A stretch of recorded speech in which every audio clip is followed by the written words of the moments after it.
शुरू अल्लाह के नाम से जिसकी रहमतें और बरकतें हमारे खानों में। आज मैं आपके लिए साग बनाने की बहुत ही ज़्यादा टेस्टी और बड़ी ही मज़ेदार सी रेसिपी लेकर आई हूँ।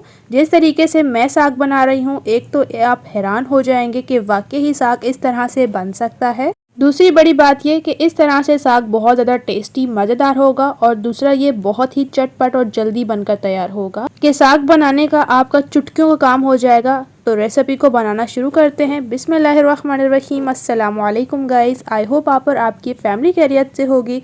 इसी तरह से मेरी दुआ है अल्लाह ताला आपको खुश और आबाद रखे।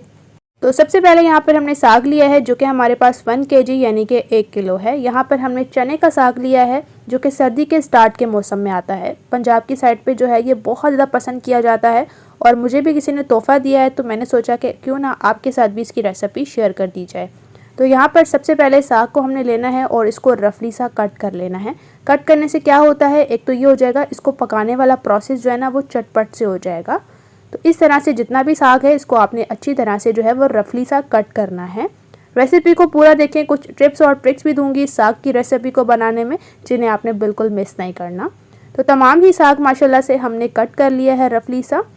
आप भी साग को लेकर अच्छी तरह से कट कर लेंगे ना, इससे क्या होगा कि साग को गलने में ना कम टाइम लगेगा। तो अब साग की कटिंग हो चुकी है, अब हम चलते हैं नेक्स्ट स्टेप की तरफ। अब साग को हमने वॉश करने के लिए एक बड़ी सी परात ली है और इसके साथ चावल छन्नी ले ली है। इसके अंदर जी हम तमाम साग को शामिल कर लेंगे और अब इसके ऊपर से हम पानी शामिल करेंगे। पानी को इतना शामिल करें कि ये साग जो है वो अच्छी तरह से पानी में डिप हो जाए और उसके बाद आपने जी अच्छी तरह से इसको मिक्स करना है, क्योंकि ये जो साग होता है ना इसमें बहुत ज़्यादा मिट्टी होती है, तो इसलिए आपने इसको बहुत अच्छी तरह से वॉश करना है ताकि अच्छी तरह से जितनी भी मिट्टी है वो निकल जाए और साफ सा साग हो जाए। इस तरह से जब थोड़ा सा साग में पानी रहेगा ना तो जितना भी मिट्टी वगैरह होती है ना वो बहुत अच्छी तरह से निकल जाती है। 4 से 5 पानी में आपने साग को अच्छी तरह से जी वॉश करना है। देख सकते हैं कितना ज़्यादा जो है वो मिट्टी वाला साग था। इसी तरह से हमने इसको और अच्छे से वॉश करना है 4 से 5 पानी में। तो साग को हमने अच्छी तरह से धो लिया है जी, देख सकते हैं एकदम अच्छी तरह से साफ़ हो चुका है साग। तो आपने भी इसको अच्छी तरह से वॉश करना है। अब हम चलेंगे नेक्स्ट स्टेप की तरफ। यहाँ पर हमने ले लिया है जी एक बर्तन और इसमें शामिल करेंगे जी हम 3 गिलास पानी के। पानी शामिल करने के बाद पानी को हमने हल्का सा बॉयल आने देना है और उसके बाद जो हमारे पास साग है इसको हम शामिल करेंगे। यकीन माने जब आप इस तरह से साग बनाएंगे ना तो आपका साग बहुत ज़्यादा टेस्टी और एकदम मज़ेदार बनकर तैयार होगा। आप ज़रूर से ट्राई कीजिएगा इस तरह से रेसिपी को, इंशाल्लाह से रेसिपी आप लोगों को बहुत ज़्यादा पसंद आएगी। और यहाँ पर मैं एक छोटी सी टिप दूं कि जब आप ठंडे पानी में साग शामिल करेंगे ना तो साग को गलने में बहुत ज़्यादा टाइम लगेगा, तो इसीलिए बॉयल करके ही आपने साग को पानी में शामिल करना है। इसके साथ हमने 2 कटे हुए प्याज शामिल कर लेने हैं इसको, जिनको रफली सा कट कर लिया है। इस प्रोसेस में ऐड करेंगे 1 टेबल स्पून लाल मिर्च और दड़ा मिर्च मिक्स ली है। 1/2 टेबल स्पून नमक शामिल कर लिया है, टेस्ट के अकॉर्डिंग भी ऐड कर सकते हैं। इसके अलावा 1 टेबल स्पून भरकर खुश धनिया जो कि पिसा हुआ है। 1/2 टेबल स्पून हल्दी पाउडर शामिल करके अच्छी तरह से साग को मिक्स कर लेंगे। रेसिपी इस स्टेज पर आपको थोड़ी सी भी अच्छी लग रही है तो मेरे चैनल को ज़रूर से सब्सक्राइब कीजिए। साथ देकर घंटी को प्रेस करना बिल्कुल ना भूलिए ताकि इसी तरह से टेस्टी, मज़ेदार और इजी रेसिपीज़ का नोटिफिकेशन आपको भी फ्री में देखने को मिले। सब्सक्राइब करने से आपका कुछ नहीं जाएगा, सिर्फ मुझे हौसला अफजाई मिलेगी कि आप लोगों को मेरी रेसिपीज़ पसंद आती हैं।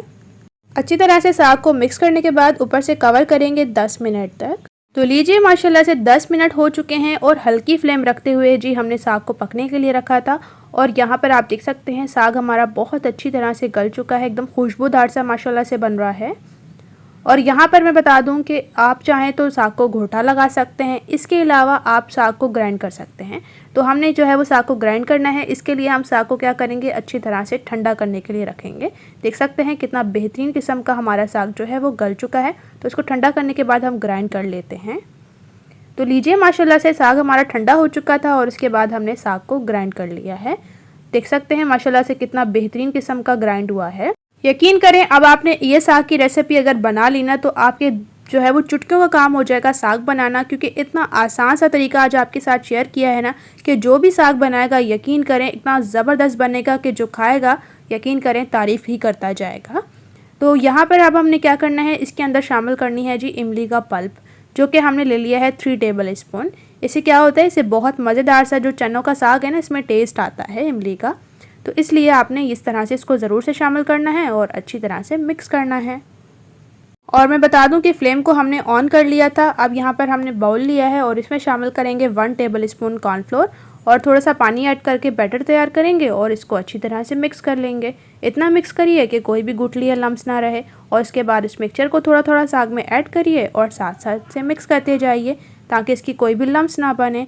रेसिपी आपको अच्छी लग रही है, रेसिपी को लाइक कीजिए, अपने फ्रेंड्स के साथ भी शेयर कीजिएगा ताकि वो बहुत आसानी से साग को बना सकें। तमाम ही कॉर्नफ्लोर वाला मिक्सचर हमने साग में शामिल कर लिया है।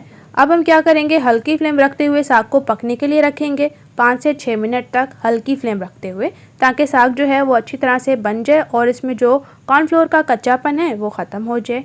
तो इसी तरह से जी साग को हम हल्की फ्लेम रखते हुए पकने के लिए रखेंगे। जैसे ही माशाल्लाह से देख सकते हैं 5 मिनट हो चुके हैं और साग माशाल्लाह से कितना बेहतरीन कंडीशन में आ चुका है। तो अब हमारा साग बनकर तैयार है। फ्लेम को ऑफ करेंगे और इसको हम डिश आउट करेंगे। लेकिन यहाँ पर हमारा साग तैयार नहीं हुआ। अब इसके लिए हम एक ज़बरदस्त सा तड़का तैयार करने वाले हैं, जिसके लिए हमने देसी लहसुन लिया है 1 टेबल स्पून और इसके अलावा पैन में हम ऐड कर लेंगे कुकिंग ऑयल, जो कि हमारे पास 4 से 5 टेबल स्पून के करीब है। ऑयल जैसे ही गर्म हो जाएगा हम इसमें देसी लहसुन ऐड करेंगे, जिसको हमने दरदरा सा जो है इसका पेस्ट बना लिया है। अच्छा, ये ऐड करने से पता है क्या होगा कि देसी लहसुन की खुशबू ज़्यादा होती है, जिससे कि बहुत मज़ेदार लगेगा। जैसे ही लहसुन हल्का सा फ्राई हो जाएगा, लाइट ब्राउन कलर आ जाएगा गोल्डन सा, तो इस स्टेज पर हम इसमें शामिल करेंगे गोल लाल मिर्च, जो कि हमारे पास 4 से 5 अदद हैं। हल्का सा फ्राई करेंगे इनको और इसके बाद इसमें कटी हुई हरी मिर्चें शामिल करेंगे, जो कि हमने 2 से 3 अदद ली हैं, उनको स्लाइस में कट कर लिया है। मिक्स करेंगे, तड़का बनकर तैयार है। गर्मा गर्मा तड़का जो है वो हम अपने मज़ेदार से चने वाले साग को लगा देंगे। तो लीजिए, अल्हम्दुलिल्लाह से बहुत ही टेस्टी और मज़ेदार सा ये हमारा साग बनकर एकदम तैयार हो चुका है। रेसिपी बहुत ज़्यादा इंशाल्लाह से आप लोगों को पसंद आएगी। रेसिपी को सेम फॉलो करते हुए बनाइए। इतनी आसान ट्रिक है ये साग बनाने की, जो भी पहली दफ़ा भी साग बनाएगा यकीन करें उसका भी एकदम बेहतरीन किस्म का बनकर तैयार होगा। अगर आपको भी साग बनाना मुश्किल लगता था तो ये रेसिपी देखने के बाद आपका चुटकियों का काम हो जाएगा साग बनाने का। और जैसा कि आपको पता है साग बहुत कम वक्त के लिए आता है और साग को हर कोई बहुत ज़्यादा खाना पसंद करता है, लेकिन कुछ लोग इसलिए नहीं बनाते क्योंकि साग को बनाने में टाइम लगता है। लेकिन ये रेसिपी देखने के बाद साग बनाना जो है वो आपका मिनटों का काम हो जाएगा। रेसिपी को लाइक कीजिए, शेयर कीजिए, चैनल पर न्यू थे चैनल को सब्सक्राइब कीजिएगा। नेक्स्ट रेसिपी के साथ इंशाल्लाह से आपके साथ फिर मिलेंगे। अपना और अपने प्यारों का रखना है जी आपने ढेर सारा ख्याल। मुझे भी अपनी दुआ में याद रखना है। Thanks for watching for my video. अल्लाह हाफिज़।